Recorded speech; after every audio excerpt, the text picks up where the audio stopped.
Byanga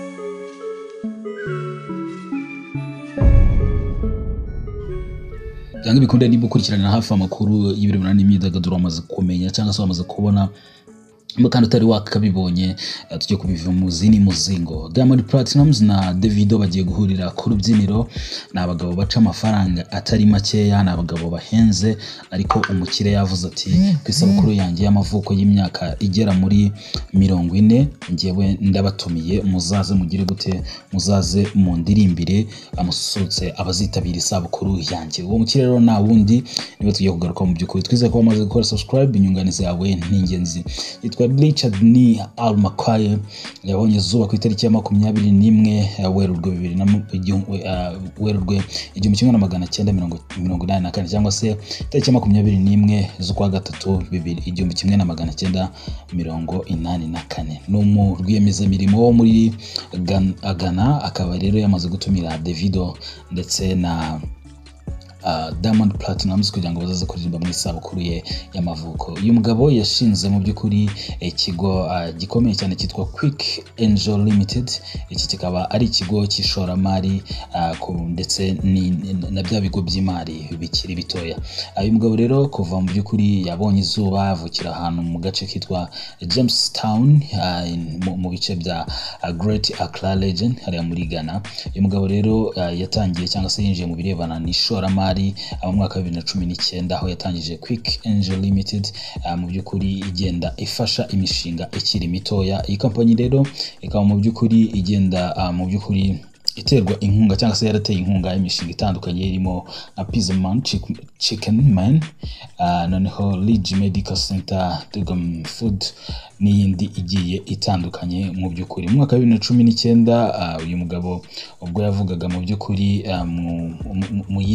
mu nama ya Entrepreneur Forum yitegurwa na Ghana Investment Promotion Council, yagaragaje mu by'ukuri ko ibintu bitandukanye bijyanye n'ishoramari ari ibintu by'ingenzi. Umugabo kandi yaje no kuba mu by'ukuri numwe mu by'ukuri mu bagize club y'abantu bizariya mu birebana na business muri Harvard, aho mu by'ukuri uyu mugabo noneho mu mwaka wa 2010 mu mwaka wa 2019 nabwo yaje no kubatumirwa muri iyi nama itegurwa mu by'ukuri hariya muri Harvard, agira ibyo atangaza. Mu mwaka wa 2019 kandi uyu mugabo yegukanye ibihembo bitandukanye birimo nka Investment Award y'abari under 40 cyangwa se mu by'ukuri muri mu cyitwa 40 under 40, aho yegukanye umushoramari mwiza mu bafite imyaka iri munsi ya 40. Mu mwaka wa 2020 uyu mugabo mu by'ukuri yaje kuza kuba noneho atsindira ibihembo bitandukanye, ndetse mu by'ukuri aza kuza kuba umugabo w'intangarugero. Nibwo noneho isi yatangiye kugenda imubona, iravuga iti uyu mugabo koko arasobanutse kandi arashoboye mu bintu ari kugenda akora. Mu bihe bitandukanye rero yagiye yegukana ibihembo bitandukanye. Davido rero ndizera ko wowe uramuzi cyane, no umunyabigwi amafaranga yiwe cyangwa se umutungo afite ubarirwa muri miliyoni 30 z'amadolari, harimo n'abazamuka bakagera muri miliyoni zigera mu 100 z'amadolari. Ni umugabo rero utisukirwa, ni umugabo w'imyaka mu by'ukuri 32 kuko yabonye izuba ku itariki ya 21 Ugushyingo 1992. Ni umugabo rero ufite wavukiye muri Atlanta muri Leta Zunze Ubumwe za Amerika, aza kuza gukurira hariya muri Lagos muri Nigeria, ndetse aza kuza gutangira umuziki we by'umwuga mu mwaka wa 2010. Twizere ko indirimbo zirimo nka mu by'ukuri nka Skello, Aye, Gobe n'izindi zigiye zitandukanye ukizitamba cyangwa se mu by'ukuri wazibyinnye mu bihe bigiye bitandukanye. Ni umugabo rero w'umutungo mwinshi wagiye wegukana ibihembo bigiye bitandukanye, akagenda aba nominated mu bihembo biremereye bikuru mu by'ukuri yaba muri Afrika ndetse no hanze, ubwo twavuga nka za MTV Award. Uyu mugabo yabashije kuba bihatanamo za BET Award. Mu by'ukuri ni umugabo rero w'umuhanga mu by'ukuri mu byo akora umunsi ku wundi. Kuri inshuro rero akaba agiye guhurira ku rubyiniro na mugenzi we Nasibu Abdul Juma Isake, aho yahurijwe ku rubyiniro n'uno mukire twatangiriyeho yitwa mu by'ukuri umugabo witwa Richard yitwa Richard ni Alomakwaye rero akaba agiye guhura ku rubyiniro rumwe Davido yahujwe ku rubyiniro rumwe na Diamond na Sibo Abdul Juma Isaac umugabo rero wabonye izuba mu by'ukuri hariya wavukiye hariya mu gihugu cya Tanzania ndetse akaba ari umwe mu bagabo bamaze igihe kinini batangiye umuziki mu buryo bw'umwuga kuko mu mwaka 2009 nawe yari yamaze kuwugeramo ari mu bagabo rero nabo bafite agatubutse kuko umutungo babarirwa muri miliyoni zirenga 10 z'amadolari. Aba bagabo bombi rero ni abagabo bafitanye amateka kuko banafitanye n'indirimbo bahuriyemo yitwa Number 1. Iyi ndirimbo ikaba yaranamuritse mu by'ukuri mu buryo bumwe cyane ubundi Diamond Platnumz kuri inshuro rero bakaba bahurijwe ku rubyiniro rumwe. Ibaze nawe aba bagabo bombi rero bishyurwa cyangwa se bishyuza agatubutse aho mu by'ukuri witwa Davido kugira ngo abashe kuba yaza kuririmba mu gitaramo cyawe hatajemo ibindi bintu standard yiwe iri hagati $600,000 na $1,000,000 kugira ngo abashe kugera iwabo yo n'amafaranga atari make kuko igeze muri $1,000,000 kuri ubu ngubu iba ari hafi miliyari n'igice y'amanyarwanda. Ibaze nawe mu gitaramo kimwe cyangwa se kuba yatarama mu birori byawe.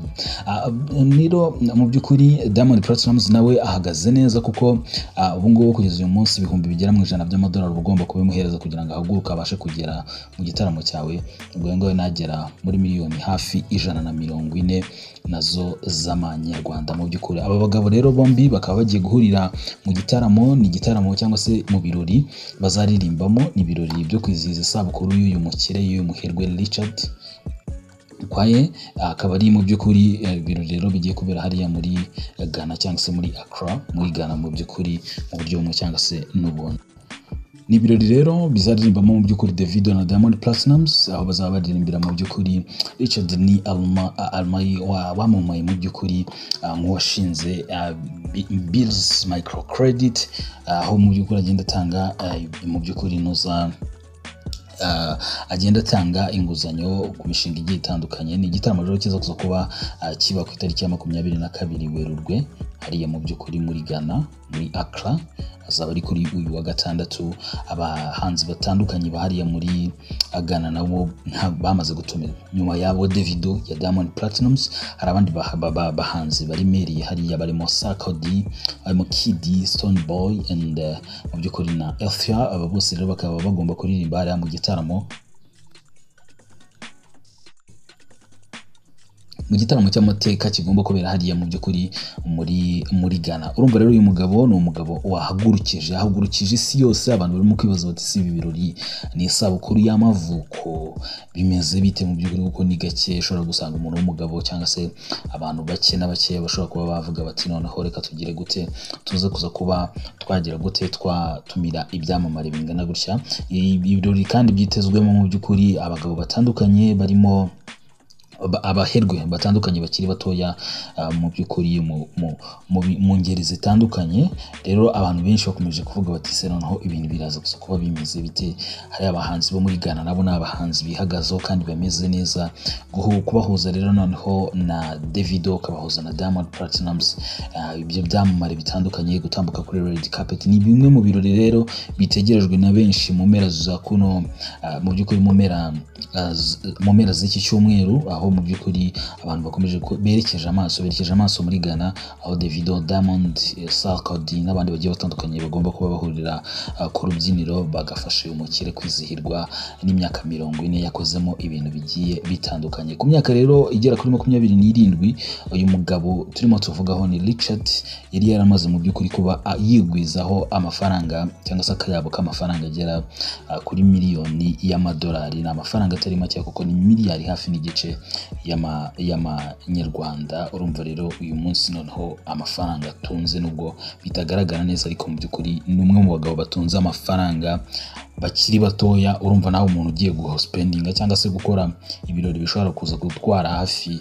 amafaranga ari bwishyura abahanzi bose ni ibirori bitajya munsi ya miliyari wenda nk'eshatu z'amanyarwanda cyangwa se miliyari nk'eshanu z'amanzo z'amanyarwanda gutyo hagati ya miliyari 3 na miliyari 5 ubwo nuvuga ngo ni nka miliyoni hafi ni nka miliyoni nk'eshatu kugera kuri eshanu n'ubundi miliyoni nk'eshatu kugera kuri enye z'amadolari. Urumva rero ni amafaranga atari makeya. Umuntu spending amafaranga angana gutyo ku birori by'isabukuru y'amavuko, nawe urumva urwego aba ariho. Gusa umuntu atirengagije ko abantu nk'aba ngaba nabo baba banafite n'abandi bakire n'ubundi nabo baba bagenda babatera inkunga mu bintu baba bagenda bategura kugira ngo ibintu byabo bibashe kuba bigenza neza. Twe tuvuze rero reka tugaruke kuri ibi birori byitezwe, ibi birori biremereye, ibi birori abantu bose berekejeho amaso, aho Davido na Diamond bagiye guhurira ku rubyiniro. N'abagabo bafitanye amateka maremare, ndetse ubwo baheruka mu Rwanda bahuriye n'ubundi nabwo muri Chess Award, ubonaga ko ari abantu baganira baziranye kandi koko ukabona ko ari abantu bahawe icyubahiro, buri wese yerekejeho amaso. Muri West, Davido ni umwe mu bami baremereye,